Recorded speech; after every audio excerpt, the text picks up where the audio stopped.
जय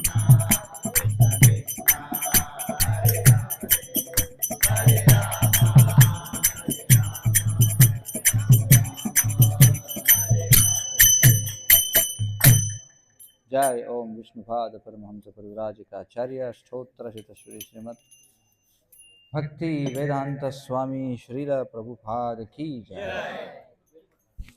नमः ओम विष्णुपादाय कृष्ण प्रेष्ठाय भूतले श्रीमते भक्ति विकास स्वामी नमः ओम विष्णुपादाय कृष्ण प्रेष्ठाय भूतले श्रीमते भक्ति वेदांत स्वामी नमस्ते सारस्वते देवे गौरवाणी प्रचारिणे निर्विशेष शून्यवादी पाश्चात्य देशतारिणे।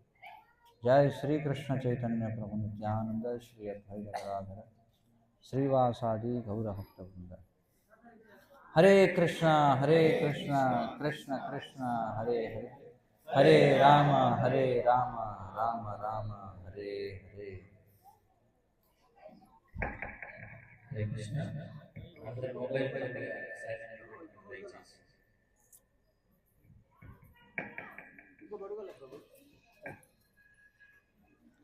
हरे कृष्ण। ఈ కార్తీక దామోదర మాస దీపోత్సవ కార్యక్రమానికి మీ అందరికీ కూడా స్వాగతం. అలాగే ఈ కార్యక్రమాన్ని ఏర్పాటు చేసినటువంటి నిర్వాహకులందరికీ కూడా మా యొక్క హృదయపూర్వకమైనటువంటి ధన్యవాదాలు. ఈరోజు చాలా విశేషం. ఎందుకనంటే మనకి నిన్నటి రోజున అశ్వయుజ పౌర్ణిమ గడిచిపోయింది. మరి ఈరోజు పాడ్యమి. సాధారణంగా దక్షిణ దేశంలో అమావాస్య తర్వాత నెల ప్రారంభమవుతుంది. అమావాస్య తర్వాత పాడ్యం నుండి మనకి నెల ప్రారంభించుతారు. అయితే మనకి ఈ బ్రహ్మమధ్వ గౌడీ వైష్ణవ సాంప్రదాయంలో మనం ఉత్తరాది యొక్క అంటే ముఖ్యంగా బృందావన ప్రాంత పద్ధతిని మనం అనుసరిస్తాం. కాబట్టి పౌర్ణమి తర్వాత వచ్చేటువంటి పాడ్యం నుండి వారికి మాసం ప్రారంభమవుతుంది. కాబట్టి ఈరోజు మనకి దీన్ని దామోదర కార్తీక మాసం అని చెప్పండి. ఒక విధంగా చెప్పాలంటే ఈ ఒరిస్సా యొక్క ఈ దక్షిణ కొన భాగం నుండి అంటే ఈ ఇచ్చాపురం ప్రాంతం నుండి దక్షిణ భారతదేశంగా చెప్పబడుతుంది. అయితే ఇప్పుడు ఉన్నటువంటి ప్రదేశం ఏదైతుందో ఇది ఉత్తర దేశమా దక్షిణ దేశమా అంటే ఇది ఒక సంధి ప్రదేశం అన్నమాట. కాబట్టి ఈరోజు నుంచి మనకి దామోదర కార్తీక మాసం మొదలవుతుంది. మరి ఈ కార్తీక మాసం అనేది చాలా గొప్ప విశిష్టతను సంతరించుకున్నది శాస్త్రాల్లో మనం చూస్తే. ఎందుకంటే భగవంతుడు ఈ భౌతిక ప్రపంచాన్ని తయారు చేశాడు ఏ ప్రయోజనార్థం అంటే ఏ జీవులైతే ఆధ్యాత్మిక ప్రపంచంలో భగవంతుడిని తిరస్కరించి భగవంతుడి నుండి స్వతంత్రంగా ఆనందంగా ఉండడానికి ప్రయత్నించేటువంటి జీవులు ఎవరైతే ఉన్నారో వారికి ఒక అవకాశం ఇవ్వడం కోసం ఈ భౌతిక ప్రపంచం సృష్టించబడింది. మరి ఈ సృష్టించబడినటువంటి భౌతిక ప్రపంచానికి జీవులందరూ ఇక్కడికి వచ్చిన తర్వాత భగవంతుని యొక్క బాధ్యత ఏమిటంటే ఈ జీవులందరూ మళ్ళీ ఆధ్యాత్మిక ప్రపంచానికి తిరిగి వెళ్ళేటందుకై ఆయన సాయశక్తుల ఎల్లప్పుడూ కూడా ప్రయత్నం చేస్తూ ఉంటాడు భగవంతుడు. అందులో భాగంగా మరి ముఖ్యంగా ఈ వైదిక జీవన విధానం ఏదైతే ఉందో అంటే ఈ వేద శాస్త్రాలను ఆధారంగా చేసుకున్నటువంటి జీవన విధానం ఏదైతే ఉందో ఇది ప్రపంచంలోనే అత్యున్నతమైనటువంటి జీవన విధానం ఇది. ఎందుకంటే ఇది భగవంతుడు స్వయంగా ఇచ్చినటువంటి జీవన విధానం. అందుకని ఈ యొక్క వైదిక సంస్కృతిలో ఏవైతే రకరకాల ఉత్సవాలు రకరకాల పూజా కార్యక్రమాలు రకరకాల వ్రతాలు ఇవన్నీ కూడా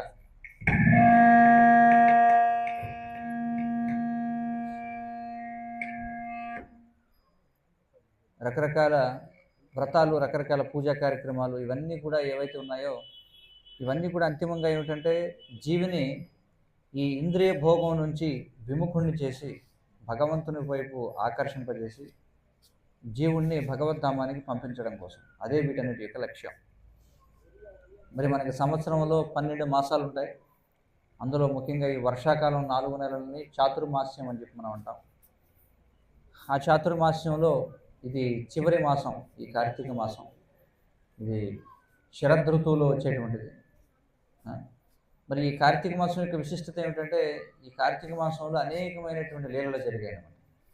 అందుకని ఇది చాలా విశిష్టమైనటువంటి మాసం. ఈ కార్తీక మాసంలోనే మనం చూస్తే మనకి దీపావళి వస్తుంది. మరి శ్రీరామచంద్రుడు రావణాసురుని సంహరించి ఆయన అయోధ్య పట్టణానికి తిరిగి వస్తూ ఉంటాడనమాట. కాబట్టి ఈ దీపావళి కార్యక్రమాన్ని మనం జరుపుకుంటాం. ఎందుకంటే ఈ ఈ రావణాసుర సంహారం జరిగింది కాబట్టి అది ఒక కారణం. అందుకోసం మనం ఈ దీపావళిని జరుపుకుంటాం. ఈ మాసంలోనే జరిగింది. అలాగే శ్రీకృష్ణ భగవానుడు నరకాసురుణ్ణి చంపినటువంటి ఏదైతే ఘట్టం ఏదైతే ఉందో అది కూడా ఈ కార్తీక మాసంలోనే జరిగింది. అందుకోసం కూడా దీపావళిని జరుపుకుంటాం.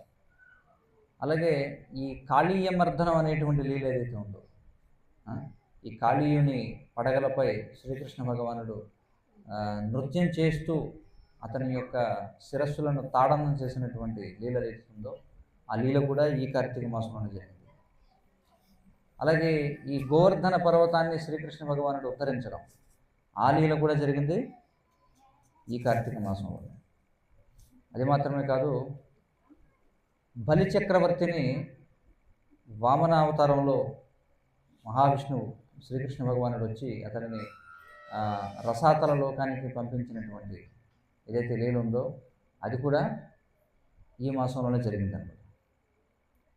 ఇట్లా మనకి అనేకమైనటువంటి లీలలు, అన్నిటికంటే ముఖ్యంగా మనం చూస్తే ఈ దామోదర లీల, ఇవన్నీ ఒక ఎత్తు అయితే ఈ దామోదర లీల ఏదైతే ఉందో అది జరిగినటువంటి మాసం కూడా ఈ మాసంలోనే జరిగిందన్నమాట.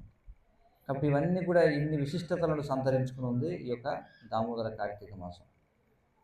ముఖ్యంగా ఎందుకని ఈ దామోదర మాసంగా దీన్ని పిలుస్తాము అంటే మీరు చూడండి, మనకి 12 మాసాలు ఉన్నాయి కదా. అందులో భగవద్గీతలో శ్రీకృష్ణ భగవానుడు ఏమంటాడంటే మాసానాం మార్గశీర్షోస్మి అంటాడు. మాసానాం మార్గశీర్షోస్మి. అందుకే ఈ మార్గశీర్ష మాసం ఏదైతే ఉందో దీన్ని వైష్ణవ పరిభాషలో దీనిని ఏ మాసంగా పిలుస్తారు చెప్పండి? మార్గశీర్ష మాసం ఏదైతే ఉందో దానిని వైష్ణవ పరిభాషలో దానికి ఉన్న పేరేమిటి? సరే, మొట్టమొదట మనం తిలకం ధరించేటప్పుడు ఏ నామాన్ని చూపిస్తాం? కాబట్టి దీన్ని కేశవ మాసం అని చెప్పుకుంటారు. దీన్ని మార్గశీర్ష మాసాన్ని. ఆ మార్గశీర్ష మాసం తర్వాత వచ్చేటువంటి మాసం ఏంటి? ఆ తర్వాత ఏదైతే ఉందో దాన్ని తర్వాత మనం ఏ నామం పెట్టుకుంటాం? నారాయణ మాసం, తర్వాత మాధవ మాసం, తర్వాత గోవింద మాసం, తర్వాత విష్ణు మాసం అని చెప్పుకుంటాం. తర్వాత వచ్చేదేంటి? మధుసూదన మాసం, త్రివిక్రమ మాసం, వామన, తర్వాత శ్రీధర, ఋషికేశ, పద్మనాభ, దామోదర, తర్వాత ఇంకేమొస్తుంది తర్వాత? వాసుదేవ. ఇట్లా మనం వస్తూ ఉంటే ఈ మాసానికి దామోదర మాసం అనే పేరు వస్తుంది అనమాట. ఈ లెక్కలో మీరు వెళ్తే ఈ లెక్క వేసుకుని చూడండి. ఎందుకంటే మాసాన మార్గశీర్షోస్మి అన్నాడు, మాసాలలో మార్గశీర్ష మాసం అన్నాడు. అందుకే దానిని కేశవ మాసం అని చెప్పుకుంటాం. ఆ తర్వాత లెక్క పెట్టుకుంటూ వస్తే ఈ మాసానికి దామోదర మాసం అనేటువంటి పేరు వస్తుంది అనమాట. అర్థమవుతుంది కదా? సో ఈ విధంగా ఈ భౌతిక ప్రపంచంలో మనం ఉన్నప్పుడు ప్రతిదీ కూడా మనం కృష్ణ సంబంధంగా చూడగలగాలి. ప్రతిదాన్ని కూడా మనం మనం చేసేటువంటి ప్రతి కార్యం కూడా మనకి భగవంతుడిని గుర్తు చేయాలన్నమాట. మరి ఇప్పుడు చెప్పుకున్నాం మనం ఈ మాసంలో అనేకమైనటువంటి లీలలు జరిగాయని చెప్పి. కానీ వీటన్నిటిలో అత్యంత మధురమైనటువంటిది, అందరినీ ఆకట్టుకునేటువంటి లీల ఏమిటంటే ఈ యొక్క దామోదర మాసం. మిగతావన్నీ కూడా మనం చూస్తే, సరే మొట్టమొదట చెప్పాను శ్రీరామచంద్రుడు రావణాసురుని సంహరించింది, అది ఏ రసంలోకి వస్తుంది? మనకి ఎన్ని భక్తి రసాలు ఉన్నాయి? 5 ముఖ్యమైనటువంటివి, తర్వాత 7 గౌణ రసాలు అని చెప్పి అంటారు. మరి సంహారం చేయడం అనేది ఇందులోకి వస్తుంది, ఇది వీర రసంలోకి వస్తుంది అన్నమాట. వీరరసం అనేది 5 లీలల్లో లేదు. ఆ తర్వాత నరకాసురుని సంహరించడం, అది కూడా వీరరసంలోనే ఉంది. అలాగే ఈ కాళీయమర్దనం, అది కూడా దండించడమే, అందులో కూడా ఉంది. అలాగే బలి చక్రవర్తిని మర్దించడం, లోపలికి తొక్కడం, అది కూడా ఈ 7 గౌణ రసాల్లోనే ఉంది. కానీ ఈ దామోదర లీల ఏదైతే ఉందో ఇది చాలా మధురమైనటువంటిది అనమాట. ఇది వాత్సల్య వాత్సల్య భావంలో ఉన్నటువంటిది. మరి ఈ వాత్సల్య రసం అనేది 5 ముఖ్యమైనటువంటి రసాల్లో ఒకటి. అందుకని ఇన్ని లీలలు జరిగినా కూడా ముఖ్యంగా మనం ఈ దామోదర లీలని మనం చర్చించుకుంటాం. అలాగే ఎప్పుడైతే శ్రీకృష్ణ భగవానుడు గోవర్ధనగిరి పర్వతాన్ని ఎత్తడం జరిగిందో అప్పుడు మరి ఈ 5 రసాలలో ఉన్నటువంటి భక్తులందరూ కూడా ఆ ప్రదేశంలోకి వస్తారన్నమాట. ఎప్పుడైతే కృష్ణుడు గోవర్ధన పర్వతాన్ని ఎత్తినప్పుడు ఆయన అంటే గోవులు ఆ యొక్క బృందావన ప్రాంతంలో ఉన్నటువంటి గోవులు, లేకపోతే హిరణ్యములు అంటే జింకలు, నెమళ్ళు, హంసలు మొత్తం అన్నీ కూడా అక్కడికి వచ్చేస్తాయి ఆశ్రయాన్ని పొందడం కోసం. అలాగే ఆయన యొక్క దాసులు ఎవరైతే ఉన్నారో, ఆయన యొక్క ఎవరైతే సేవకులు ఉన్నారో వాళ్ళందరూ అక్కడికి వస్తారు. అలాగే ఆయన యొక్క స్నేహితులు ఎవరైతే ఉన్నారో వాళ్ళందరూ వస్తారు. ఎందుకంటే వాళ్ళందరూ కూడా ఆశ్రయాన్ని పొందుతున్నారు ఈ పర్వతం కింద. ఇంకా వాత్సల్య భావంలో ఉన్నటువంటి ఈ గోపీ జనులు ఎవరైతే ఉన్నారో వాళ్ళందరూ కూడా అక్కడికి వస్తారు. అలాగే కృష్ణుని యొక్క ప్రియురాండ్రు ఎవరైతే ఉన్నారో వాళ్ళందరూ కూడా అక్కడికి వస్తారు. కాబట్టి ఈ గోవర్ధన పర్వతాన్ని ఉద్ధరించడం ద్వారా ఒకేసారి కృష్ణుడు తనకు ప్రియమైనటువంటి వారందరినీ ఒక ప్రదేశంలో చూస్తారు. అది విశేషం. కాబట్టి ఈ దామోదర మాసం మనం జరుపుకుంటున్నాం. మరి ఈ దామోదర మాసంలో మనం ఏం చేస్తాం? ఈ కార్తీక మాసంలో అంటే మరి స్వామికి మనం దీపాన్ని సమర్పిస్తాం. ఎందుకని దీపాన్ని సమర్పించడం అనేది అంత విశిష్టంగా చెప్పబడింది అంటే ఎన్నో ఉన్నాయి కదా.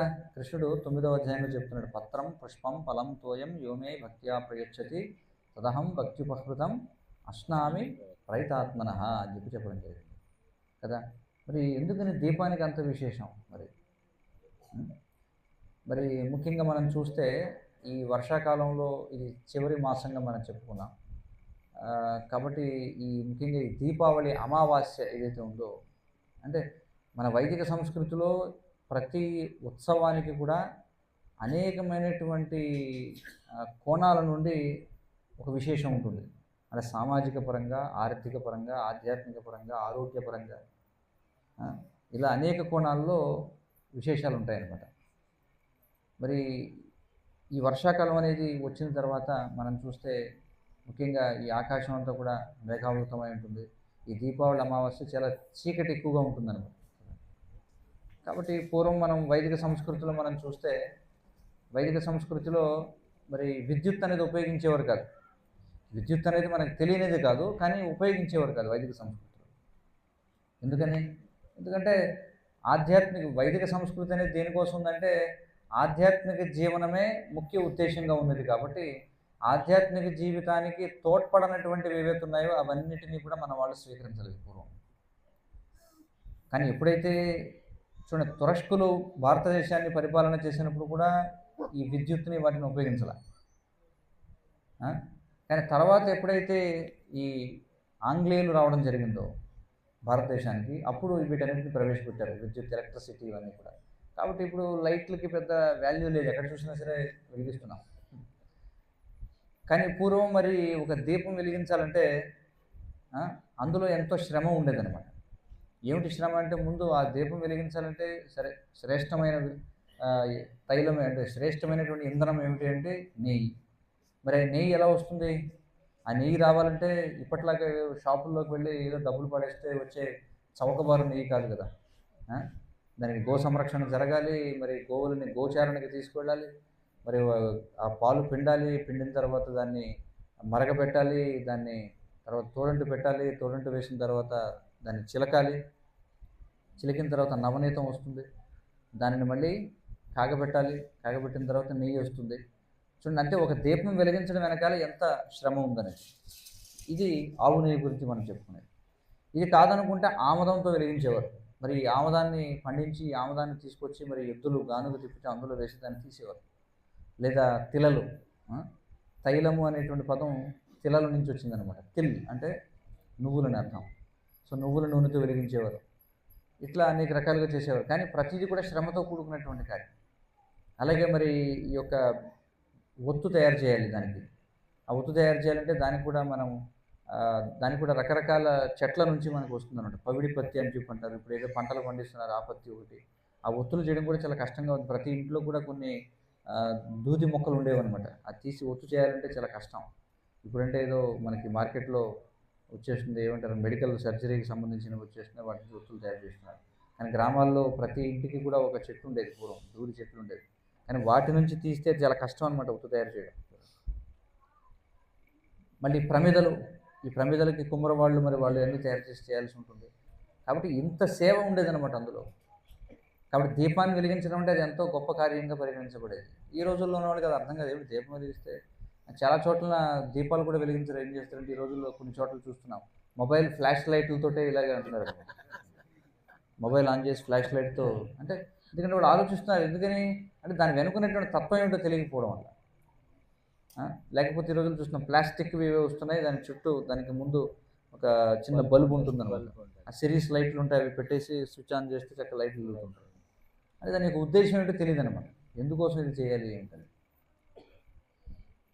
కాబట్టి ముఖ్యంగా ఈ మాసంలో మనం భగవంతునికి దీపాన్ని సమర్పించడం, ఎందుకంటే ఇప్పుడు ఉన్నటువంటి తరం వాళ్ళకి ఇది అంతా ఏమిటి దీపం వెలిగించడం, ఇందులో పెద్ద విశేషం ఉందని అనుకోవచ్చు. చూడండి, కానీ అక్కడ ఉద్దేశం ఏమిటంటే దీపం వెలిగించడం అంటే భగవత్ సేవలో పాల్గొనడం, అంటే మన యొక్క శ్రమని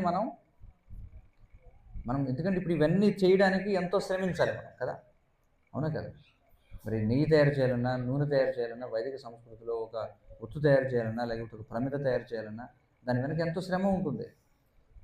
కాబట్టి ఆ పడినటువంటి శ్రమ అంతా కూడా మనం ఏం చేస్తున్నాం, కృష్ణుడు భగవద్గీత 3వ అధ్యాయంలో చెప్తున్నాడు, యజ్ఞార్థాత్ కర్మణోన్యత్ర లోకోయం కర్మబంధన తదహం కర్మ కౌంతేయ. కృష్ణుడు చెప్తున్నాడు ఏమంటున్నాడంటే ముక్త సంఘ సమాచార. కాబట్టి నువ్వు చేసేటువంటి ప్రతి పని కూడా నీకు ముక్తి కలిగించేదై ఉండాలి. యజ్ఞం కోసం కాకుండా అన్యథా నువ్వు కర్మ చేసినట్లయితే నిన్ను అది ఈ ప్రపంచానికి బంధిస్తుంది అని చెప్పుకుంటున్నాడు. కాబట్టి ప్రతి దాన్ని కూడా ఏం చేయాలంటే భగవత్ సేవలో మనం వినియోగించాలి. ఆ విధంగా ముఖ్యంగా ఈ మాసంలో ఏం చేస్తారంటే దీపావళి అంటే దీపముల యొక్క వరుస.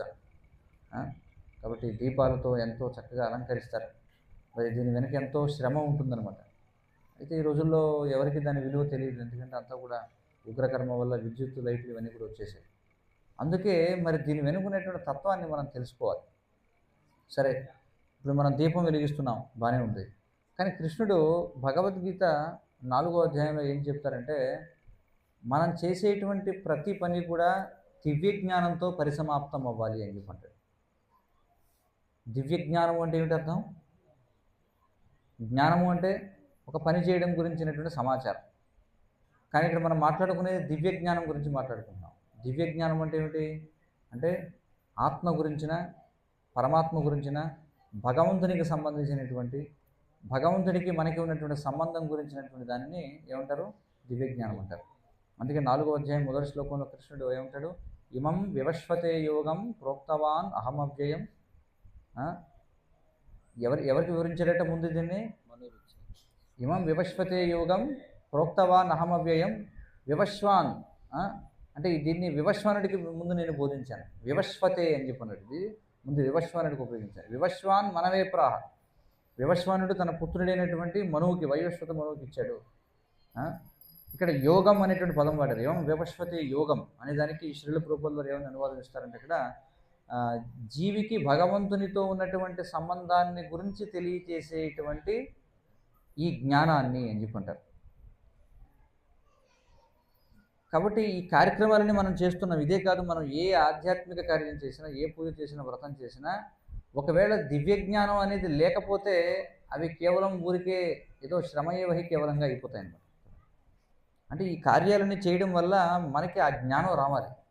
ఏ జ్ఞానం రావాలి అంటే నేను శరీరాన్ని కాదు, నేను ఆత్మని, కృష్ణుడు భగవంతుడు, నాకు భగవంతునికి మధ్య సంబంధం ఉంది, నేను భగవంతుని యొక్క దాసుని, కాబట్టి నేను భగవంతుని యొక్క సేవ చేయాలి. చూడండి, ఆ సేవ చేస్తేనే నేను ఆనందంగా ఉండగలను. ఇది దివ్య జ్ఞానం. కాబట్టి ఏ కార్యక్రమం చేసినా మనకి దివ్య జ్ఞానం ఉండాలి. లేదంటే మనం ఏదో ఆర్భాటంగా ఒక పెద్ద కార్యక్రమం, పెద్ద యజ్ఞం ఏదో చేసాం, లక్షల కోట్లాది రూపాయలు ఖర్చు పెట్టి, కానీ చేసేవాడికి, చేయించేవాడికి ఎవరికి కూడా వాడి శరీరం ఆత్మ అనే విషయం తెలియదు. కానీ మంత్రాలు మాత్రం విపరీతంగా చదివిస్తున్నారు లౌడ్ స్పీకర్లు. లేకపోతే టన్నుల కొద్దీ కల్తీ నెయ్యి తీసుకొచ్చి అందులో పడేసి మొత్తం పొగచూరిపోయేలా చేస్తున్నారు. ఏమైనా ప్రయోజనం ఉందో దానివల్ల? చాలామంది మనం చూస్తుంటాం, గోళ్ళ చుట్టూ ప్రదక్షిణలు చేస్తుంటారు. 108 కార్డు పెట్టుకుని టిక్కెట్లు పెట్టుకుంటారు. ఇక్కడ ఉందో లేదో నాకు తెలియదు, కానీ పట్టణాల్లో ఉంటుందండి. గిరగిరా తిరిగిస్తుంటారు అనమాట. అక్కడ ఒక ట్రాఫిక్ పోలీసుని కూడా పెట్టాల్సి వస్తుంది. వాళ్ళు గుద్దేసుకుంటారేమో వాళ్ళు ప్రదర్శన చేశారు. చూడండి, ఒక వ్యక్తి ఉంటే అక్కడ చూడండి, జాగ్రత్తగా వెళ్ళాలని చెప్పుకుంటారు. అలా తిరిగేస్తుంటారు. ఎవరు చూడరనమాట. ముందు ఏదో రకంగా ప్రదక్షిణ పూర్తి చేశారు. ఇలాంటివి చేసేవాళ్ళు ఉన్నారు, పూజలు చేసేవాళ్ళు ఉన్నారు, వ్రతాలు చేసేవాళ్ళు ఉన్నారు, రకరకాల మాలలు వేసుకునేవాళ్ళు ఉన్నారు, రకరకాల ప్రార్థనలు చేసేవాళ్ళు ఉన్నారు, ఉపవాసాలు చేసేవాళ్ళు ఉన్నారు. ఇట్లా అనేక రకాల అంటే పైకి ఆధ్యాత్మికంగా కనిపించే కార్యాలు చేసేవాళ్ళు చాలామంది ఉన్నారు. కానీ ఇక్కడ విషయం ఏంటంటే ఇవన్నీ చేస్తున్నారు బాగానే ఉంది, కానీ వాళ్ళకి దివ్య జ్ఞానం ఉందా లేదా, అంటే వాళ్ళు సరైన అవగాహనతో చేస్తున్నారా లేదా, అది ఇక్కడ ముఖ్యం. ఒక వ్యక్తి దాన ధర్మాలు ఇప్పుడు చూడండి, చాలామంది ఆలయాలకి ఇలాంటి కార్యక్రమాలకి ఆధ్యాత్మిక కార్యాలకి దానం ఇచ్చేవాళ్ళు ఉంటారు. ఇలా అనేక రకమైనటువంటి ధార్మిక క్రతువులు చేస్తుంటారు. కానీ ఇవన్నీ అంతిమంగా దివ్య జ్ఞానానికి దారి తీయాలని కృష్ణుడు చెప్తున్నాడు. ఏ కార్యం చేసినా అది యజ్ఞం కావచ్చు, వ్రతం కావచ్చు, ఉపవాసం కావచ్చు, ఏదైనా అది పూజ కావచ్చు, దానం కావచ్చు, చూడండి ఏదైనా సరే అంతిమంగా అది చేసిన వాడికి దివ్య జ్ఞానం రావాలి. అది ఇక్కడ ఉద్దేశం అన్నమాట. కాబట్టి అందుకే ఈ విధమైనటువంటి కార్తీక మాస దీపోత్సవం అందరినీ ఆహ్వానిస్తాం మనం. అందరూ ఏమనుకుంటారు, సరే స్వామికి ఏదో దీపం వెలిగించాలి కదా అందుకే వస్తున్నాం. కానీ వచ్చినటువంటి వాళ్ళు దివ్య జ్ఞానాన్ని తమతో పాటు తీసుకువెళ్ళాలి. అంటే ఏమర్థం చేసుకోవాలంటే కృష్ణుడు మనకి భగవద్గీతలో చెప్తున్నాడు, మనకి శాస్త్రాల్లో జ్ఞానాన్ని వెలుగుతో పోల్చారు, అజ్ఞానాన్ని చీకటితో పోల్చారు. అర్థమవుతుంది కదా. జ్ఞానం అనేది వెలుగుతో పోల్చబడింది, అజ్ఞానం అనేది చీకటితో పోల్చబడింది. దీన్ని తమస్సు అని చెప్పి అంటాం, దీన్ని చీకటి అని. మనకి శాస్త్రాలు చెప్తున్నాయి ఏమని, తమసోమా జ్యోతిర్గమయ అని చెప్పి. అంటే తమస్సు నుండి జ్యోతి వైపు వెళ్ళాలి, అంటే చీకటి నుండి వెలుగు వైపుకి వెళ్ళాలి. మరి చీకటి ఏమిటి, ఈ భౌతిక జీవితమే చీకటి జీవితం. ఈ భౌతిక ప్రపంచం చీకటితో కూడుకున్నది. ఇప్పుడు చూడండి, ఇప్పుడు అంతా చీకటిగా ఉంది. మరి ఇది భౌతిక ప్రపంచపు సహజ స్వభావం అనమాట ఈ చీకటి. మనమేమనుకుంటామంటే పగలు సహజ స్వభావం అనుకుంటాం, కాదు, చీకటి సహజ స్వభావం. ఆధ్యాత్మిక ప్రపంచం సహజంగా చీకటిగా ఉంటుంది, కానీ భగవంతుడు మన జీవులపై కృపతో ఆయన సూర్యుడిని ఏర్పాటు చేశాడు, అలాగే చంద్రుడిని ఏర్పాటు చేశాడు మనపై కృపతో. లేదంటే ఇది అంధకారంతో కూడుకునేటువంటి ప్రపంచం. ఆ సూర్యుడు ఉన్నప్పటికీ కూడా అది కూడా కేవలం 12 గంటల పాటు మనకి, అంటే కాలాన్ని బట్టి వేసవికాలం అయితే ఎక్కువ ఎండ ఉంటుంది, శీతాకాలం అయితే చీకటి ఎక్కువ ఉంటుంది, ఇలా ఇది కూడా మారుతూ ఉంటుంది. వర్షాకాలం అయితే సమతుల్యంగా ఉంటుంది, కానీ చీకటి అనేది ఉంటుంది. కానీ పూర్తిగా చీకటి లేనటువంటి ప్రదేశం ఎక్కడన్నా ఉందా అంటే కృష్ణుడు చెప్తాడు, పరంధామానికి మనం వెళ్ళాలి. నతద్భాస అయితే సూర్యో న శశాంకో న పావక యద్గత్వా న నివర్తంతే తద్ధామ పరమమ్మ అని చెప్పుకుంటాడు. కాబట్టి అది సహజమైనటువంటి వెలుగుతో కూడుకున్నటువంటి ప్రదేశం అన్నమాట. అందుచేత మరి ఈ దీపము అనేది దేనికి సంకేతం అంటే వెలుగుకి సంకేతం. మరి ఈ వెలుగు అనేది దేనికి సంకేతం అంటే ఆత్మ. చూడండి, మన శరీరాన్ని వెలిగించేటువంటి, ఇప్పుడు చూడండి, జీవించి ఉన్న వ్యక్తికి మరణించి ఉన్నటువంటి వ్యక్తికి ఏమిటి తేడా? ఒక శవానికి జీవించి ఉన్నవాడికి ప్రస్ఫుటమైనటువంటి వ్యత్యాసం ఏమిటో చెప్పగలరా? మరణించిన వాడిలో కనిపించనిది జీవించి ఉన్నవాడిలో కనిపించేది ఏమిటి? చైతన్యం కనిపిస్తుంది, ఇంకా వెలుగు ఉండదు వాడి శరీరంలో, వాడి కళ్ళల్లో వెలుగు ఉండదు. అవునా కదా? కళ్ళు వెలుగుని కోల్పోతాయన్నమాట. చూడండి, శరీరం అంతా కూడా తెలిసిపోతుంది, అందులో ఏ విధమైనటువంటి వెలుగు ఉండదన్నమాట. కాబట్టి శరీరానికి ఈ వెలుగు ఎక్కడి నుంచి వస్తుంది అంటే ఆత్మ నుంచి వస్తుంది అనమాట. కాబట్టి నిజమైనటువంటి జ్యోతి ఏమిటి అంటే ఆత్మ. చూడండి, కానీ ప్రస్తుతం ఈ ఆత్మ ఏమైందంటే, ఇప్పుడు చూడండి ఏ విధంగా అయితే మనం ఒక పూర్వం దీపాలు వెలిగించేవారు, దాని గాజు బుడ్డి ఉంటుంది, అందులో వెలిగిస్తే లోపలంతా నల్లబారిపోతుంది, మసిపెట్టేస్తుంది అన్నమాట. కాబట్టి అది ఎవరితో పోల్చారంటే, అందుకే మనకి 3వ అధ్యాయంలో చెప్తారు, ఏమంటారంటే ఏ విధంగా అయితే చూడండి 3 రకాలుగా చెప్పబడింది అనమాట. యథాదర్శే మలేనచ అని చెప్పి. యథాదర్శో మలేనచ అంటే ఏ విధంగా అయితే అద్దం ధూళి చేత కప్పబడిపోతుందో, లేకపోతే ఏ విధంగా అయితే నిప్పు అది బూడిద చేత పొగ చేత ఆవరించబడుతుందో, లేకపోతే గర్భంలో ఉన్నటువంటి శిశువు మావి చేత ఆవరించబడతాడో, అలాగే జీవుల్లో కూడా ఈ చైతన్యం అనేది ఇన్ని రకాలుగా ఆవరించబడి ఉంటుందన్నమాట. అందుకే చైతన్య మహాప్రభు చేతో దర్పణ మార్జనం అని చెప్పన్నారు. అంటే చైతన్యం అనేటువంటి దర్పణం, ఈ అర్థాన్ని మనం పరిశుభ్రం చేసుకోవాలని చెప్పారు. కాబట్టి ప్రస్తుతం మనం ఆత్మ, కానీ మనం పూర్తిగా శరీర చేతనంలో ఉన్నాం. నేను ఈ శరీరాన్ని అనేటువంటి భావనలోనే మనం ఉన్నాం. నేను స్త్రీని, నేను పురుషుణ్ణి, నేను ఆ కులం వాడిని, నేను ఈ మతం వాడిని, లేకపోతే నాది ఆ భాష, నాది ఈ రాష్ట్రం, నాది ఈ దేశం. చూడండి, ఆ? ఈ విధంగా పూర్తిగా మనం ఎలా ఉన్నామంటే శరీర చేతనంలో ఉన్నాం అనమాట. అంటే నేను ఈ శరీరాన్ని, మరి నేను శరీరాన్ని కాబట్టి నాకు కావాల్సినవి ఏమిటి అంటే తినడం, నిద్రపోవడం, మైథునం చేయడం, నన్ను నేను సంరక్షించుకోవడం, ఇవే నా శరీరానికి కావాల్సినటువంటి అవసరాలు. కాబట్టి నేను ఎందుకోసం బతకాలి అంటే ఈ 4 సంపాదించుకోవడానికి బతకాలి. ఇది పూర్తి శరీర చేతనం అనమాట. ఇది అంధకారంతో పోల్చబడింది చూడండి. కానీ లోపల ఒక జ్యోతి ఉంది, ఆత్మ. ఆ? దానితో పాటుగా పరమాత్మ కూడా ఉన్నాడు మనకి పక్కన చూడండి. భగవద్గీతలో కృష్ణుడు చెప్తున్నాడు, ఏమని చెప్తున్నాడు? ఈశ్వర సర్వభూతానాం హృదయేషోర్జున తిష్టతి అని చెప్పి. ఈశ్వరుడు అంటే నియంత్రించేటువంటి వాడు సకల జీవుల యొక్క హృదయంలో ఉన్నాడు అనమాట. ఇంకా ఆయన ఏమంటాడంటే తేషామేవానుకంపార్థం అహమజ్ఞానజం తమః నాశయామి ఆత్మభావస్థో జ్ఞానదీపేన భాస్వత అని చెప్పి అంటాడు చూడండి. ఇది మనకి చతుశ్లోకి భగవద్గీత అని చెప్పి అంటాం. 10వ శ్లోకంలో 8, 9, 10, 11 శ్లోకాల్లో ఆయన ఏమంటాడంటే తేషామేవానుకంపార్థం అంటే ఎవరైతే ఎల్లప్పుడూ కూడా భగవంతుని యొక్క సేవలో నిమగ్నమై ఉంటారో వారి పట్ల ప్రత్యేకమైనటువంటి కృపను చూపించడం కోసం. తేషాం ఏవానుకంపార్థం, అనుకంపార్థం అంటే ప్రత్యేకమైనటువంటి కృపను చూపించడం కోసం ఆయన ఏం చేస్తున్నాడు? నాశయామి ఆత్మభావస్థో, నేను ఏం చేస్తానంటే ఈ యొక్క అజ్ఞానాన్ని తొలగిస్తాను. ఏ విధంగా? జ్ఞానదీపేన భాస్వత చూడండి. అంటే హృదయంలో ఉండి ఈ జ్ఞానదీపాన్ని వెలిగించడం ద్వారా అనుకుంటున్నాడు. అంటే ఈ దీపం ఏదైతే ఉందో, మనం ఇక్కడ దీపం వెలిగిస్తాం, అది ఎంతసేపు ఉంటుంది? కొద్దిసేపు ఉంటుంది, తర్వాత ఒత్తు కాలిపోతుంది, లేకపోతే అందులో ఉన్న నూనె, నెయ్యి అయిపోతాయి, అది అయిపోతుంది, తీసి పక్కన పడేస్తాం. అది సరే, శాస్త్రాలు మనకి చెప్తున్నాయి. కార్తీక మాసంలో దామోదరునికి దీపం సమర్పిస్తే వచ్చేటువంటి ప్రయోజనాలు ఏమిటో శాస్త్రాలు చెప్పబడ్డాయి. వారికి ఎంత ఉన్నత గతి పొందుతారు ఇవన్నీ కూడా చెప్పబడ్డాయి. ఖచ్చితంగా దీపాన్ని వెలిగిస్తే మనం కూడా ప్రయోజనాలు పొందుతాం. కానీ ఇవన్నీ కూడా తాత్కాలికమైనటువంటి ఫలితాలు. అసలైనటువంటి ప్రయోజనం ఏదైతే ఉందో అదేమిటంటే జ్ఞానదీపాన్ని వెలిగించుకోవడం. మరి జ్ఞానదీపం ఎలా వెలుగుతుంది అంటే ఇప్పటికే లోపల ఉంది, మనలో, మన హృదయాల్లో ఒక అఖండ దీపం వెలుగుతూ ఉందన్నమాట. కానీ మనం దాన్ని పట్టించుకోవడంలా. ఆ దీపం ఎలా ఉందంటే అది నివురు గప్పిన నిప్పులాగా ఉందన్నమాట. దాన్ని ఎలా మనం వెలిగించాలి అంటే భాగవతంలో మొదటి స్కందంలో చెప్పబడింది ఏమనంటే శృణ్వతాం స్వగతా కృష్ణ పుణ్యశ్రవణ కీర్తన హృద్యంతస్థో హ్యభద్రాన్ని విధునోతి సుహృత్సతాం అని చెప్పుకుంటున్నారు చూడండి. ఎప్పుడైతే మనం ప్రామాణికమైనటువంటి వ్యక్తుల నుండి భగవంతుని యొక్క నామరూప గుణలీలల యొక్క వైభవం గురించి మనం శ్రవణం చేస్తామో చూడండి, ఆ శ్రవణం ఏదైతుందో, ఆ యొక్క దివ్య శబ్దం ఎప్పుడైతే వెళుతుందో అది హృదయంలోకి వెళ్ళి ఏం చేస్తుందంటే ఈ పరమాత్మ ఎవరైతే ఉన్నాడో ఆయనకి ఎప్పుడైతే ఈ శబ్దం లోపలికి వెళుతుందో అప్పుడు పరమాత్మ ఏం చేస్తాడో ఆ దీపం వెలుగుతుంది అనమాట హృదయంలో చూడండి.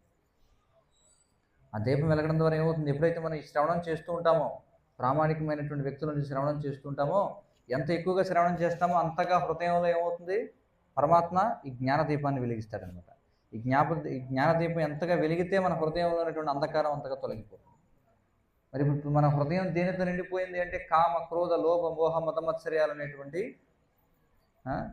ఈ మలినాలతో ఇది ఆవరించబడిపోయి ఉందన్నమాట చూడండి. ఈ హృదయం అనేది దీన్ని ఒక గాజు బుడ్డిగా అనుకుంటే అందులో ఇదంతా కూడా మసి పట్టేసి ఉందన్నమాట చూడండి. కాబట్టి ఆ మసిని శుభ్రం చేయాలి. ఆ శుభ్రం చేసేటువంటి విధానం ఏమిటి అంటే అదే చైతన్య మహాప్రభు చెప్తున్నారు, చేతో దర్పణ మార్జనం భవమహా దావాజ్ఞ నిర్వాపణం శ్రేయ కైరవ చంద్రిక వితరణం విద్యావధు జీవనం ఆనందాంబుదివర్ధనం ప్రతిపదం పూర్ణామృతాస్వాదనం సర్వాత్మస్నపనం పరం విజయతే శ్రీకృష్ణ సంకీర్తనం అని చెప్పుకుంటున్నారు. కాబట్టి హరే కృష్ణ కృష్ణ కృష్ణ హరే హరే, హరే రామ రామ రామ హరే హరే అనేటువంటి మహామంత్రం ఏదైతే ఉందో దీన్ని మనం ఎప్పుడైతే జపిస్తామో ఇది ఎంతగా అయితే మన చెవిలోకి వెళుతుందో చూడండి. ఎంతగా అయితే భగవద్గీత, భాగవతం ఇత్యాది దివ్యమైనటువంటి ఈ శబ్దాలు మన చెవిలోకి వెళతాయో అవి ఏమవుతుందంటే ఆ శబ్దం లోపలికి వెళ్ళడం వల్ల లోపల పరమాత్మ ఏం చేస్తారంటే పరమాత్మ ఎప్పుడు మెలకుగానే ఉంటాడు. ఎంతగా అయితే శబ్దాలను వింటామో అప్పుడు అంతగా పరమాత్మ ఏం చేస్తారంటే మన హృదయాల్లో ఉన్నటువంటి అంధకారాన్ని తొలగిస్తారనమాట. కాబట్టి మన హృదయం శుద్ధి కావాలి అంటే ఏం చేయాలి? మనం ఈ శ్రవణం, కీర్తనం అనేటువంటి దానిలో పాల్గొనాలి. అందుకే కలియుగంలో మరి మనకి చాలా ప్రభావవంతమైనటువంటి విధానాలు ఏమిటంటే శ్రవణం, కీర్తనం విష్ణోహో అని చెప్పబడింది. విష్ణువు గురించినటువంటి శ్రవణము, కీర్తనము మనం చేయాలన్నమాట. అవి ఏం చేస్తాయంటే ఎన్నటికీ ఆరనటువంటి ఈ యొక్క అఖండ దీపాన్ని వెలిగిస్తాయి. చూడండి, కాబట్టి ఈ కార్తీక మాసం యొక్క అసలు ప్రయోజనం ఏంటంటే, ఎందుకు ఈ దీపాన్ని వెలిగించాలి అంటే, ఆ దీపం వెలిగించడం ద్వారా ఇది కనీసం చేయాల్సినటువంటిది. కానీ అసలు చేయాల్సింది ఏమిటి అంటే, ఈ జ్ఞాన దీపాన్ని వెలిగించుకోవడం. మరి ఈ జ్ఞాన దీపం వెలిగించుకోవాలంటే మనం ఏం చేయాలంటే, ఈ భగవద్గీత, భాగవతం ఇత్యాది గ్రంథాలను మనం శ్రవణం చేయాలి. మనకి చదవటం వస్తే మనం చదవాలి, లేదా వినాలి ప్రామాణికమైనటువంటి వారి నుంచి. కాబట్టి ఎంతగా అయితే ఈ శబ్దాలను మనం వింటామో అంతగా ఏమవుతుందంటే, అప్పుడు మన హృదయం అనేది పరిశుద్ధం అవుతుంది. కాబట్టి అది నిజమైనటువంటి దీపాన్ని సమర్పించడం అనమాట. తేషాం నిత్యాభియుక్తానాం అంటే తేషాం సతతయుక్తానాం భజితాం ప్రీతిపూర్వకం దదామి బుద్ధియోగం తం ఏన మాం ఉపయాంతి తే అని చెప్తున్నారు. మరి అందుకే మనం చూస్తే మరణ సమయంలో మరణ సమీప అనుభవాలు ఉంటాయి చాలామందికి. అంటే చాలామంది ప్రపంచవ్యాప్తంగా మరణించి మళ్ళీ బతికిన వాళ్ళు చాలామంది ఉన్నారండి. సో వాళ్ళ యొక్క అనుభవాలని కొంతమంది పరిశోధకులు నమోదు చేశారు. మరణించబోయేటువంటి వారందరికీ కూడా ఒక వెలుగు కనిపిస్తూ ఉంటుందంట, మరణించే వారందరికీ కూడా.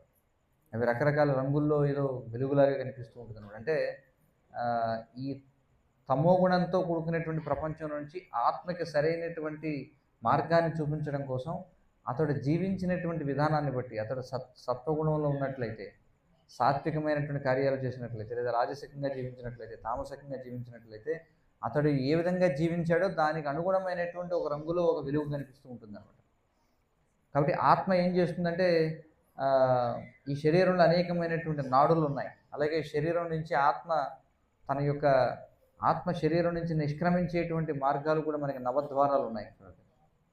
అందుకే ఈ దేహానికి నవద్వారపుర దేహము అని చెప్పంటారు. కాబట్టి ఏ ఊరిలో మనం ఉన్నామంటే నవద్వారపురంలో ఉన్నాం అన్నమాట. కాబట్టి ఈ ద్వారాల నుండి ఏ ద్వారం నుండి ఆత్మ బయటకు వెళుతుంది అని దాన్ని బట్టి వాడి యొక్క గతి ఏమిటనేది మనం చెప్పొచ్చు అన్నమాట. ఎవరైతే ఉన్నతమంగా జీవించిన వాళ్ళు ఎవరైతే ఉన్నారో వాళ్ళ యొక్క కళ్ళల్లోంచి, లేదా ముక్కులోంచి, నోట్లోంచి, లేదా చెవుల నుంచి ఆత్మ వెళ్ళిపోతుంది. లేదా వాళ్ళు అధమమైనటువంటి కార్యాలు చేసినటువంటి వాళ్ళైతే వాళ్ళు అధోముఖంగా ఉన్నటువంటి రంధ్రాల ద్వారా, అంటే పాయువు ద్వారా కానీ, మేట్రము ద్వారా కానీ, అంటే మర్మావయవాల ద్వారా కానీ వాళ్ళ యొక్క ఆత్మ వెళ్ళిపోతుంది అనమాట. అందుకే చాలామంది మరణించినప్పుడు వాళ్ళు మల విసర్జన చేస్తారు. అంటే దాని అర్థం ఏంటంటే, వాళ్ళు బహుశా ఆత్మ ఆ యొక్క ద్వారం నుంచి బయటకు వెళ్ళిపోయినట్టు. కాబట్టి మనకి దారి చూపించేది ఎవరు అంటే, మనకి ఈ యొక్క వెలుగు, ఈ యొక్క పరమాత్మ మనకి దారిని చూపిస్తాడు.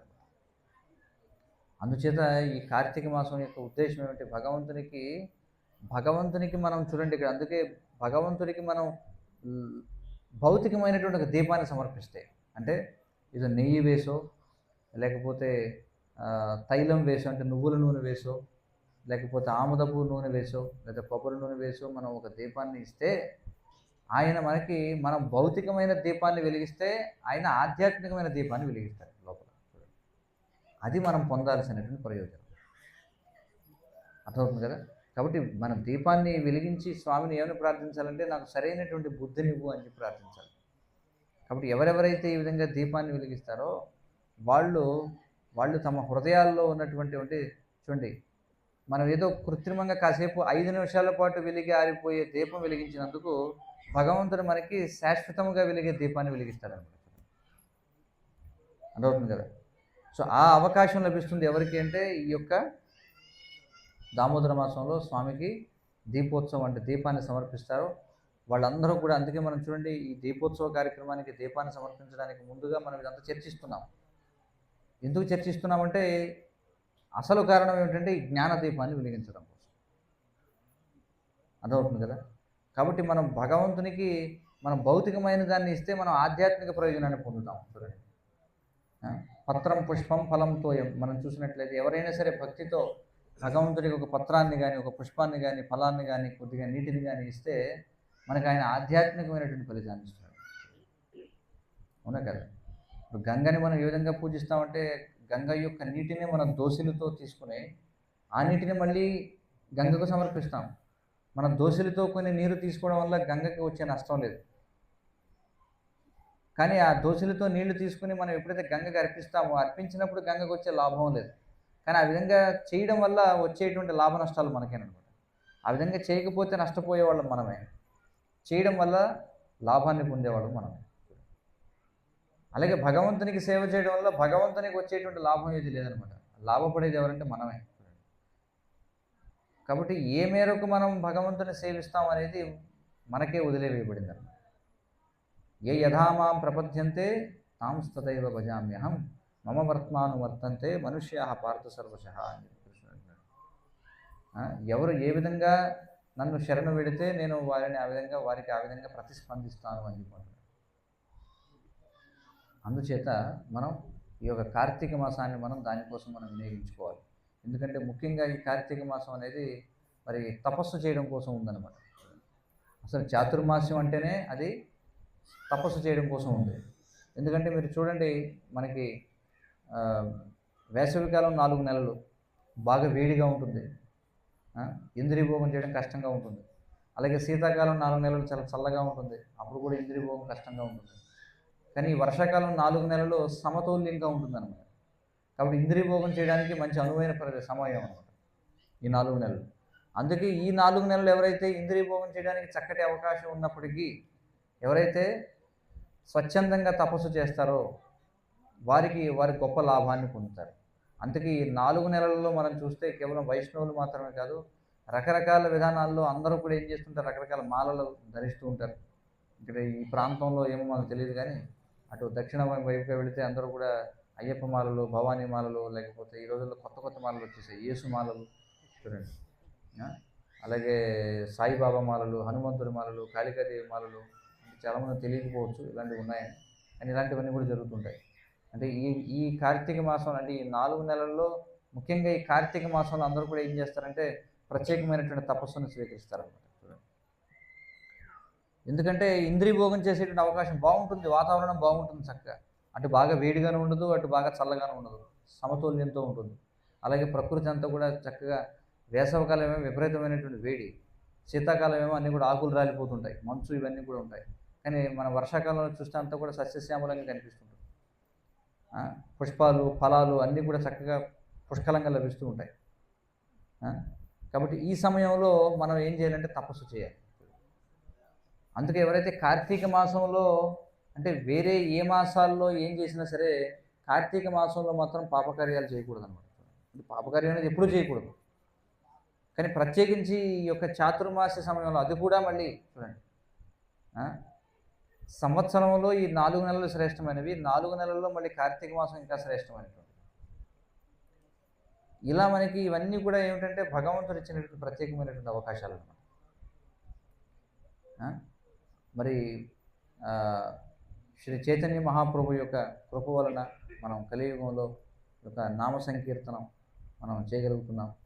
అలాగే శ్రీల ప్రభుపాదుల వారు శ్రీ చైతన్య మహాప్రభు యొక్క ప్రతినిధిగా ఆయన ఏం చేశారంటే ఈ కార్తీక మాసం యొక్క వైభవాన్ని ఆయన ప్రపంచవ్యాప్తంగా ఆయన తీసుకువెళ్ళారనమాట. మరి ఈనాడు మనం చూస్తే ప్రపంచపు నలుమూలల ఈనాడు మరి దామోదర మాసం గురించి తెలియని వాళ్ళు ఎవరు లేరు. పూర్వం మనం చూస్తే గ్రామాల్లో ఈ కార్తీక మాసంలో ఆలయాల్లో ఏం చేసేవారంటే ఒక దీపాన్ని పైకి లాగి ధ్వజస్తంభానికి వేలాడదీసి పెట్టేవారు. అతి కొద్ది మందికి మాత్రమే తెలుసు. కానీ ఇప్పుడు ప్రపంచవ్యాప్తంగా అందరికీ తెలుసు కార్తీక మాసం గురించి. కుల జాతి మతాలకు అతీతంగా ప్రపంచంలో ప్రతి చోటన కూడా ఇప్పుడు ఈ దామోదర దీపోత్సవం అనేది జరుగుతూ ఉంటుంది అన్నమాట. అందుచేత ఇది చాలా విశేషమైనటువంటిది. మరి అందరూ కూడా ఈ సాధకులైనటువంటి వాళ్ళు ఈ కార్తీక మాసంలో ప్రత్యేకమైనటువంటి తపస్సులను స్వీకరిస్తూ ఉంటారు. మరి ఈ కార్తీక మాసంలో లౌకికమైనటువంటి వాళ్ళు కూడా మనం చూసుకుంటాం, వాళ్ళు కూడా ఈ కార్తీక మాసంలో మద్యం, మాంసం, జూదం, వ్యభిచారం వీటిని విడిచిపెడుతూ ఉంటారు. భక్తులైతే జీవితాంతం దాన్ని వదిలిపెడతారు, కానీ లౌకికమైనటువంటి వాళ్ళు కనీసం కార్తీక మాసంలో వదిలిపెడుతుంటారు. ఆ విధంగా ఈ కార్తీక మాసం అనేది చాలా విశేషమైనటువంటిది. మరి అనేకమైనటువంటి లీలలు కూడా జరిగాయని మనం చెప్పుకున్నాం. ముఖ్యంగా మరి చూస్తే ఈ యొక్క రావణాసుర వధ జరిగింది లంకాపురిలో.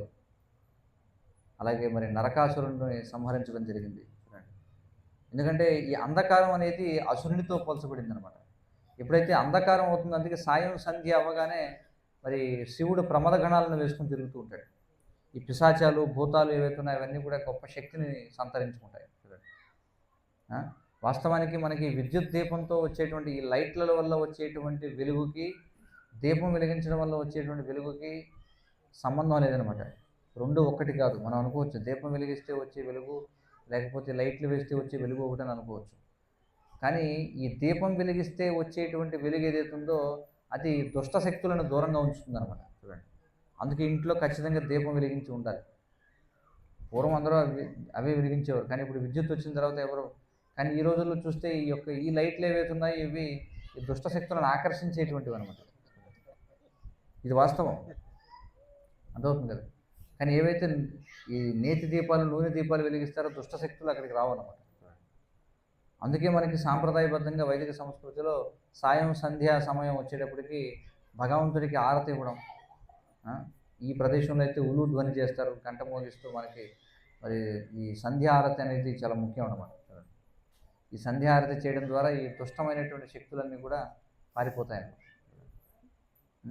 ఆ విధంగా మరి మనం ఈ కార్తీక మాసంలో మనం కూడా ఏం చేయాలంటే మరి భగవంతునికి మనం దీపం వెలిగించేటప్పుడు మనం ప్రార్థన చేయాలి. ఏమిటంటే మరి స్వామి, నేను మీకు ఈ దీపాన్ని నేను ఇస్తున్నాను, మరి నాకు నా యొక్క హృదయంలో మీరు పరమాత్మగా ఉన్నారు కాబట్టి మీరు నాకు జ్ఞాన దీపాన్ని వెలిగించండి దయచేసి. ఆ జ్ఞాన దీపం అనేది ఈ శలాఖయ అని చెప్పంటాం. ఈ దీపం అనేది ఎందుకోసం అంటే మనకి దారి తెలియాలంటే దీపం అనేది అవసరం. దారి తెలియాలంటే వెలుగు ఉండాలి. వెలుగు లేకుండా మనం ఎలా దారి తెలుస్తుంది మనకి? కాబట్టి మనకి భగవంతుడు మనకి దారి చూపించాలి. దేనికి దారి చూపించాలి అంటే ఈ అత్యంత ప్రమాదకరమైనటువంటి భౌతిక ప్రపంచం నుండి బయటపడడానికి మనకి దారి చూపించాలి. ఆ దారి మనకి తెలియాలంటే మనం ఈ దివ్యజ్ఞానం అనేటువంటి దీపాన్ని మనం స్వీకరించాలి. మరి ఆ దివ్యజ్ఞానం అనేది ఎలా లభిస్తుంది మనకి అంటే ఈ భగవద్గీత, ఈ భాగవతం, అలాగే చైతన్య చరితామృతం ఇత్యాది గ్రంథాల ద్వారా మనకి ఈ దీపాన్ని మనం పొందుతాం. మరి వీటిని ఎవరు మనకి అందిస్తారు అంటే ఎవరైతే అప్పటికే తమ జీవితాల్లో ఈ యొక్క జ్ఞానదీపాన్ని వెలిగించుకొని ఆ జ్ఞానదీపంలో వారు తమను తాము ఉద్ధరించుకుంటూ ఇతరులను కూడా ఉద్ధరించడానికి ప్రయత్నించేటువంటి భక్తుల యొక్క సాంగత్యం వల్లనే మనకి జ్ఞానదీపం అనేది లభిస్తుంది అనమాట. ఎలాగంటే ఒక దీపాన్ని వెలిగించాలంటే దాన్ని ఇంకొక దీపంతోనే వెలిగించాలి, అంతే కదా. కాబట్టి ఎవరైతే జ్ఞానదీపాన్ని వెలిగించుకుంటారో వాళ్ళు ఇతరుల యొక్క చీకటిని ఎలా పారద్రోలాలనేటువంటి దాని గురించి ఆలోచిస్తూ ఉంటారు. అందుకే ఇది వెలుగు మార్గంగా చెప్పబడింది అనమాట. అందుచేత మరి ఇది చాలా చాలా విశేషమైనటువంటి సందర్భం ఈ యొక్క కార్తీక మాస దీపోత్సవ కార్యక్రమం. అందుకని అందరం కూడా మనం సంకల్పం చేయాలి. ఏమిటంటే ఈ యొక్క మాసంలో ఎవరైతే ఇప్పటి వరకు హరే కృష్ణ మహామంత్రాన్ని జపించడం లేదో వాళ్ళు కనీసం ఈ నెల నుంచైనా మనం హరే కృష్ణ మహామంత్రాన్ని జపించాలనే ఒక సంకల్పం తీసుకోవాలి. తక్కువ మాలలు జపం చేసే వాళ్ళకి ఇంకా ఎక్కువ మాలలు చేయాలి ఈ నెలలో. అలాగే నియమాలు పాటించిన వాళ్ళు నియమాలు పాటించడం మొదలు పెట్టాలి. కనీసం ఒక నియమన్నా పాటించడం, లేదా ఒకటి పాటించేవాళ్ళు రెండు పాటించేవాళ్ళు, మూడు పాటించేవాళ్ళు, 4 చూడండి. ఇలా ప్రతి ఒక్కళ్ళు కూడా ఆధ్యాత్మికంగా ముందుకు వెళ్ళడానికి ఒక తపస్సును స్వీకరించాలన్నమాట. ఆ విధంగా మనం ఆధ్యాత్మికంగా మనం పురోగమించగలము. లేదంటే ఈ మానవ జన్మ మనకి అంధకారంలో ఇదైపోతున్నాం. జగన్య గుణవృత్తిస్థ అదో గచ్చంతి తామస అని చెప్పాలి. అదో గచ్చంతి తామస అంటే మళ్ళీ మన చీకటి, ఈ మానవ జన్మ తప్ప మిగిలినటువంటి శరీరాలన్నీ కూడా ఏవైతే ఉన్నాయో ఏమున్నాయి మనకి? జలచరాలు ఉన్నాయి, అలాగే స్థావరాలు ఉన్నాయి, అంటే మొక్కలు, చెట్లు, లతలు ఇవన్నీ ఉన్నాయి, పర్వతాలు ఇవన్నీ ఉన్నాయి, క్రిమి కీటకాలు ఉన్నాయి, పక్షులు ఉన్నాయి, పశువులు ఉన్నాయి. చూడండి, ఈ 80 లక్షల జీవరాశులు కూడా అవి అంధకారంతో కూడుకున్నటువంటివి అనమాట. కానీ కేవలం మానవ జన్మ మాత్రమే మనం ఈ జ్ఞానదీపాన్ని వెలిగించుకోగలం. చూడండి, దీపం వెలిగించే వాళ్ళు చాలామంది ఉన్నారు, లైట్లు వేసుకునే వాళ్ళు. ఇప్పుడు చూడండి, అందరూ ఎక్కడ చూసినా లైట్లే. చూడండి, అంటే బయట చాలా వెలుగు ఉంది కానీ లోపల వెలుగు లేదు. ఇప్పుడు వచ్చిన సమస్య ఎవరికి కూడా హృదయం లోపల వెలుగు లేదన్నమాట. బయట వెలుగు అంతా కూడా బాహ్యమైనటువంటిదే. కలియుగ లక్షణం ఏమిటంటే అంతా కూడా బాహ్యమే, అంతా అంతర్గతంగా ఏముండదు అనమాట, అంతా బాహ్యమే. కాబట్టి బయట మనకి వెలుగు లేకపోయినా పర్వాలేదు, కానీ లోపల మాత్రం మనం అంటే భౌతికంగా గుడ్డివాళ్ళమైనా పర్వాలేదు, కానీ ఆధ్యాత్మికంగా మనం గుడ్డివాళ్ళంగా ఉండకూడదు. ఎందుకంటే మనం విలువైనటువంటి మానవ జన్మను పొందాం. మహాభారతం మనకు చెప్తుంది హితోపదేశంలో ఏమిటంటే ఆహార నిద్ర భయమైతునంశ సామాన్యమేత పశువుని నరాణ జ్ఞానోహితేషాం అధికో విశేష జ్ఞానేన హీన పశువురి సమాన అని చెప్పన్నారు. కాబట్టి ఆహారము నిద్ర మనల్ని మనం రక్షించుకోవడం మైథునం అనేటువంటి 4 పశువులకు మనుషులకు సమానంగా ఉన్నాయి. కానీ మనిషి అది జంతువు నుండి మనిషిని వేరు చేసేది ఏమిటంటే జ్ఞానం ఒక్కటే. చూడండి, ఏ జ్ఞానం అంటే దివ్య జ్ఞానం. దివ్య జ్ఞానం అంటే ఏమిటి? ఆత్మజ్ఞానం. నేను శరీరాన్ని కాదు, నేను ఆత్మని, మరి నేను భగవంతునికి సేవకుని అనేటువంటిది ఏదైతే ఉందో ఈ జ్ఞానం ఒక్కటే మనిషిని జంతువు నుండి వేరు చేస్తుంది. మరి ఎవరైతే మానవ జన్మని పొంది ఎవరైతే ఈ జ్ఞానాన్ని తెలుసుకోరో వారు అజ్ఞానంలో ఉండిపోయినట్టే. కాబట్టి ఇది మనం తెలుసుకోవాలి. మానవ జన్మ, అందుకే శాస్త్రాలు చెప్తున్నాయి, ఎప్పుడైతే మనం నేను శరీరాన్ని కాదు ఆత్మని తెలుసుకుంటామో అప్పుడు మానవ జన్మ అనేది మొదలవుతుంది అనమాట. అప్పటి వరకు మనం జంతువుగా జీవించినట్టే. అందుకే మానవ జన్మలోనే మనకి విద్యాభ్యాసం అనేది ఉంది, జంతువులకు విద్యాభ్యాసం లేదు. అందుకే జన్మనా జాయితే సూత్ర అని చెప్పన్నారు. ప్రతి వ్యక్తి కూడా పుట్టుకతో మనం పశువులమే. చూడండి, ఏ విధంగా అయితే పశువులు నగ్నంగా జన్మిస్తాయి, మనం కూడా పుట్టుకతో నగ్నంగానే జన్మిస్తాం. కానీ వయసు పెరిగే కొద్దీ మనకి వస్త్రాలు వేసుకోవడం ఇవన్నీ కూడా ఉన్నాయి. అందుకే మానవ జన్మలో మాత్రమే విద్యాభ్యాసం అనేది ఉంది. ఎందుకని మనిషికి విద్యాభ్యాసం ఇచ్చారు, వేరే జీవజాతుల్లో విద్యాభ్యాసం లేదంటే వాటికి ఎలాగో ఆత్మ అనేటువంటి విషయం అర్థం కాదు. కానీ మానవ జన్మ పొందినటువంటి వాడికి అది అర్థం చేసుకోగలడు కాబట్టి వాడికి అది తెలియజేయడం కోసమే విద్యాభ్యాసానికి పంపాలి. కానీ దురదృష్టవశాత్తు ఈ ఆధునిక విద్యాభ్యాసం ఏదైతే ఉందో ఇది మనిషిని ఇంకా అంధకారంలో తీసుకెళ్తున్నారు. అంటే చదువు లేని వాడికంటే చదువుకున్నవాడు ఇంకా అంధకారంలో ఉంటున్నాడు ఈరోజు. చదువు లేని వాడికి చెప్తే వెంటనే అర్థమవుతుంది నువ్వు శరీరం కాదు ఆత్మ అంటే. చదువుకున్నవాడు దాన్ని అసలు పూర్తిగా వాడు నాస్తికుడిగా మారిపోతాడు. అందుకే విద్య అంటే ఏమిటంటే ఆధ్యాత్మిక విద్య. అందుకే కృష్ణుడు భగవద్గీతలో చెప్తున్నాడు, ఆధ్యాత్మ విద్య విద్యానాం అని చెప్పి అంటాడు. నేను విద్యలలో ఆధ్యాత్మిక విద్యని అని చెప్పి అంటాడు. ఆధ్యాత్మిక విద్య అంటే ఏమిటి? ఆత్మ సంబంధమైనటువంటి విద్య. కాబట్టి ఆత్మ సంబంధమైనటువంటి విద్య ఆరంభం ఏదైతే ఉందో అది దీపాన్ని వెలిగించుకోవడం అన్నమాట. అసలు ఉద్దేశం అది ఈ కార్తీక మాసం. అందుకే ఈ కార్తీక మాసంలో వీలైనంత వరకు మనం ఏం చేయాలంటే ప్రతిరోజు కూడా మరి పారాయణ చేయడం, భగవద్గీత పారాయణం చేయడం, లేకపోతే విష్ణు సహస్రనామ పారాయణం చేయడం, భాగవత పారాయణం చేయడం, లేకపోతే ఇవన్నీ కూడా మనం ఏదో ఒక విధంగా మనల్ని మనం పవిత్రం చేసుకునేటువంటి కార్యాలు చేయాలన్నమాట. దీపము సమర్పించాలి భగవంతుడికి, అలాగే జ్ఞానదీపాన్ని కూడా మనం వెలిగించుకోవాలి. అలా చేయకపోతే ఏమవుతుందంటే జ్ఞానదీపాన్ని వెలిగించుకోకుండా కేవలం ఊరికే దీపం వెలిగిస్తూ ఉన్నాం అనుకోండి, దానివల్ల మనం స్వర్గలోకానికి వెళ్ళొచ్చు, ఎంతో పుణ్యాన్ని పొందొచ్చు, చాలా ఉన్నతమైనటువంటి ఇంద్రియ భోగాన్ని మనం పొందొచ్చు. కానీ ఇంకా ఈ సంసార చక్రంలోనే తిరుగుతూ ఉంటాం అనమాట. ఇంద్ర పదవి పొందొచ్చు అవసరమైతే, ఇది కేవలం స్వామికి దీపాన్ని సమర్పిస్తే ఇంద్ర పదవిని కూడా పొందొచ్చు. చూడండి, అంత విశిష్టంగా చెప్పబడింది. కానీ అది కాదు మనకి లక్ష్యం. ఇక్కడే తిరుగుతూ ఉండడం కాదు కదా, ఈ చక్రం నుంచి బయటపడాలంటే జ్ఞానదీపం కూడా వెలిగించుకోవాలి ఈ దీపంతో పాటు. మరి అది వెలిగించుకోవాలంటే ముందు మీ దగ్గర ఆ దీపాలు ఉండాలి. ఏమిటా దీపాలు అంటే అవి భగవద్గీత, భాగవతం, చైతన్య చరితామృతం, ఇట్లాంటి శ్రీల రూపాల్లో గ్రంథాలు.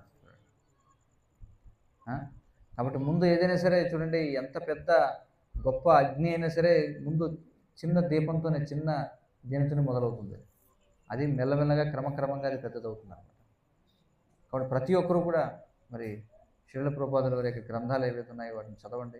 చదువు లేని వాళ్ళు ఉంటే ఉండొచ్చు, వాళ్ళు భక్తుల నుంచి శ్రవణం చేయండి. శ్రవణం చేయడం ద్వారా మన జ్ఞానాన్ని మనం, ఎందుకంటే మనిషిగా జన్మించి మనం చూడండి, మనిషిగా మరణించాలి కానీ పశువుగా మరణించకూడదు. మనీషి అంటే ఎవరు? మనీషి 2 పదాలు ఉన్నాయి. మనీషి అంటే మనీ సంపాదించేవాడిగా అయిపోయింది ఇప్పుడు పరిస్థితి. అది కాదు. మనీషి అంటే ఆత్మజ్ఞానాన్ని తెలుసుకున్నవాడు, దేనికోసం మానవ జన్మ లభించిందో దాన్ని సార్థకం చేసుకున్నవాడిని మనీషి అని చెప్పి అంటారు. కాబట్టి మనం బ్రాహ్మణుడిగా మరణించాలి కానీ కృపణుడిగా మరణించకూడదు. మరి ఆ విధంగా చేయాలంటే ఏం చేయాలి? మనం ఈ ఆత్మజ్ఞానాన్ని తెలుసుకోవాలి. చదవడం రాకపోతే మనం దినాది భక్తుల నుంచి ఆ విధంగా మనం చేయాలి. అదే ఈ యొక్క ఈ దామోదర కార్తీక మాస దీపోత్సవం యొక్క ఉద్దేశం.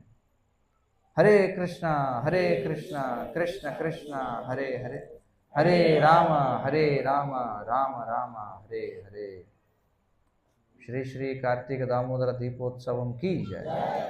ఎవరికైనా ఏమైనా ప్రశ్నలు సూచనలు ఉంటే చెప్పండి ఇప్పటివరకు చర్చించిన విషయాల్లో.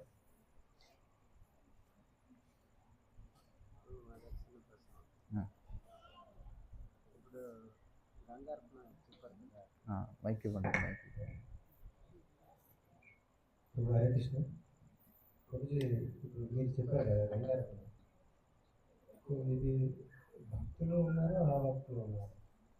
కొంతమంది చెరువులలో పోసుకుంటారు, కొంతమంది మరి బాటల్లో పోసుకుంటారు. అదే సమయంలో మనము గంగారత్నం చేయొచ్చు భక్తి.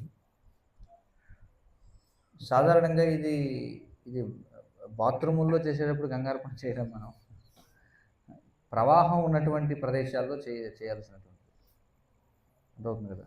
అందుకే మనకి శాస్త్రాల్లో మనకి స్నానం చేసేటప్పుడు కూడా ఒక మంత్రం ఉంటుందన్నమాట. ఏమిటో తెలుసా? ఓం గంగే చ యమునే చైవ గోదావరి సరస్వతి, తర్వాత ఏమిటి? నర్మదా సింధు కావేరి జలేస్మిన్ సన్నిధం కురు అని చెప్పంటారు. సాధారణంగా స్నానం అనేది ప్రవహించేటువంటి ప్రదేశాల్లో చేసినప్పుడు ఈ అర్పణ చేస్తాం. ఇప్పుడు కూడా చేయొచ్చు, ప్రయోజనం లేదు. ఎందుకంటే ప్రవహించేటువంటి చోటన పవిత్రత అనేది ఉంటుంది. పూర్వం ఉన్నటువంటి చెరువులు ఏవైతే ఉన్నాయో వాటికి కూడా నీరు ఎక్కువైనప్పుడు బయటకు వెళ్ళడానికి, అలాగే బయట నుంచి ప్రతి చెరువుకి కూడా ఏదో ఒక వాగుతో అనుసంధానమై ఉండేది పూర్వం. ఆ విధంగా ఉన్నటువంటి చెరువుల్లో కూడా నీరు చక్కగా ఉంటుంది, అక్కడ కూడా మనం చేయొచ్చు. కానీ ఈ విధంగా నీరు ప్రవాహం లేనటువంటి ప్రదేశాల్లో అది అపవిత్రంగా ఉంటుందన్నమాట నీరు సాధారణంగా. ముఖ్యంగా ఈ రోజుల్లో మనం రకరకాలుగా దాన్ని కలుషితం చేస్తున్నాం. సో ప్రత్యేకించి భక్తుడు దాన్ని మనం భక్తుడు అది చేసేటువంటి ఉద్దేశం వేరు, అభక్తుడు చేసేటువంటి ఉద్దేశం వేరు. భక్తుడు ప్రతిదీ కూడా దేనికోసం చేస్తారంటే కృష్ణార్పణంగా చేస్తారు ప్రతిదీ కూడా. ఆ విధంగా జలాన్ని సమర్పించేది కూడా దేనికోసం అంటే భగవంతుడికి సమర్పించినటువంటి భావంతో చేస్తారు. ఉద్దేశం వేరు భక్తుడికి అభక్తుడికి. ఏమైనా ప్రశ్నలు ఉన్నాయి? మంచి అవకాశం. ఎవరైనా ప్రశ్న ఉంటే 5 నిమిషాలు అడగవచ్చు.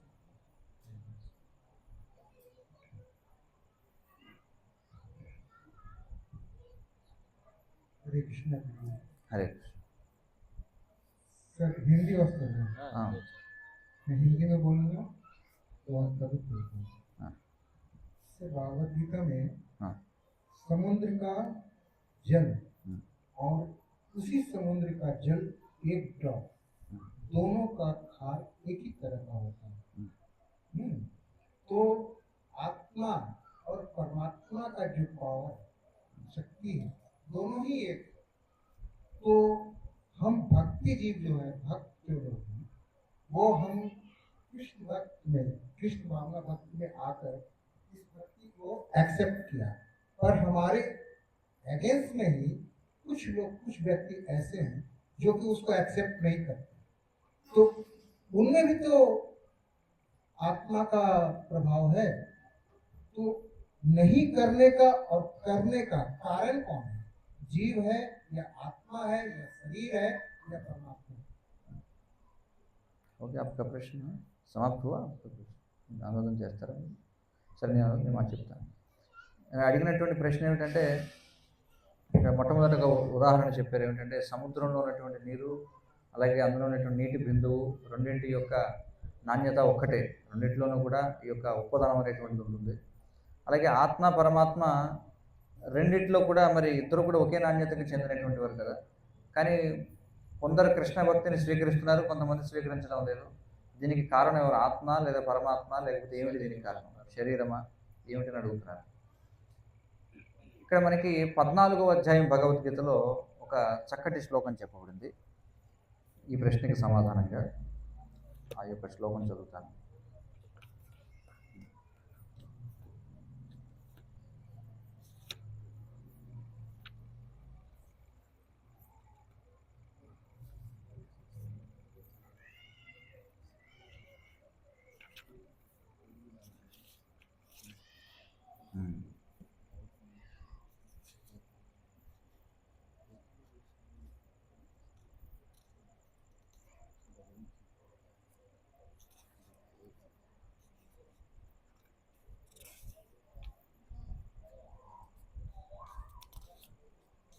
హరే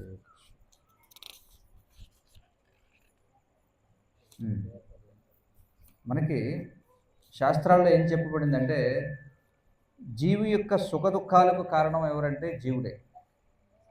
కానీ ఈ బాహ్య ప్రపంచంలో వచ్చేటువంటి వాటికి కారణం త్రిగుణాలు అయితే జీవి పొందేటువంటి సుఖ దుఃఖాలకు కారణం జీవుడే. జీవి యొక్క కోరికను అనుసరించి మనకి జీవుడు అతడు ఏ విధమైనటువంటి కోరికలను కలిగి ఉంటే ఆ విధమైనటువంటి పరిస్థితిని పరమాత్మ ఏర్పాటు చేస్తాడు.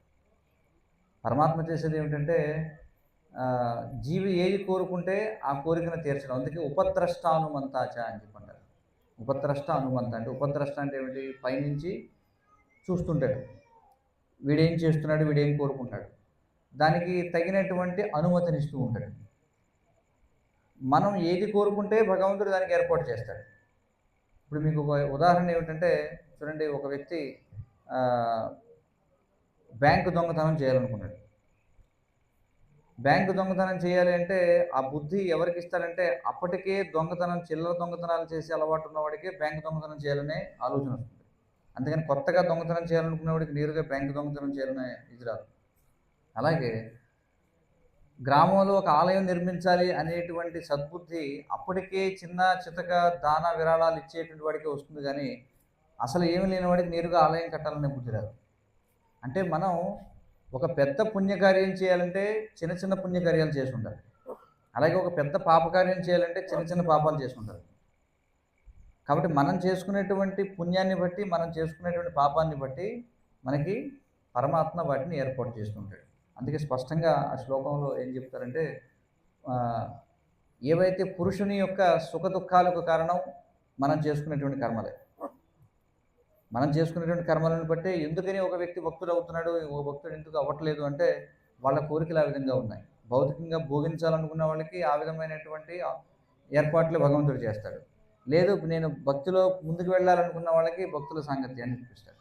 కాబట్టి దానికి కారణం జీవుడే కానీ అన్యంగా ఎవరు కూడా కాదు.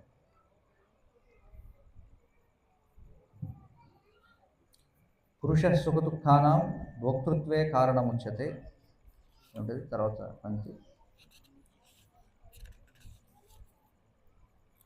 ఇంకెవరికైనా ఏమైనా ప్రశ్నలు ఉన్నాయా చెప్పండి. ఈ లోపు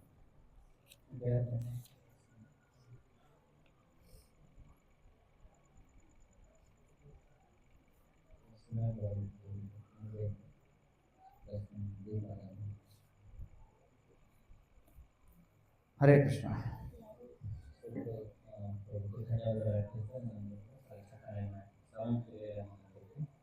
సో మళ్ళీ అవకాశం అంటే తీసుకోవచ్చు. మంచిగా నచ్చినట్లయితే మళ్ళీ ఊరిపక్కన బాగుపేట కూడా సాయంత్రం దయచేసి అందరూ కూడా సమయాన్ని తీసుకుని వచ్చి ఈ యొక్క శోభని మనందరూ కూడా ఆస్వాదించాలని కోరుకుంటున్నాం. అదేవిధంగా ధన్యవాదాలు అర్థం కాబట్టి ఒకసారి గట్టిగా హరే కృష్ణ హరే కృష్ణ కృష్ణ కృష్ణ హరే హరే హరే రామ రామ రామ హరే హరే హరే.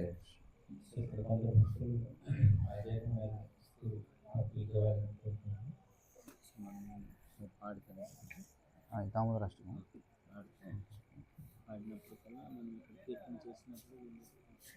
అలాగే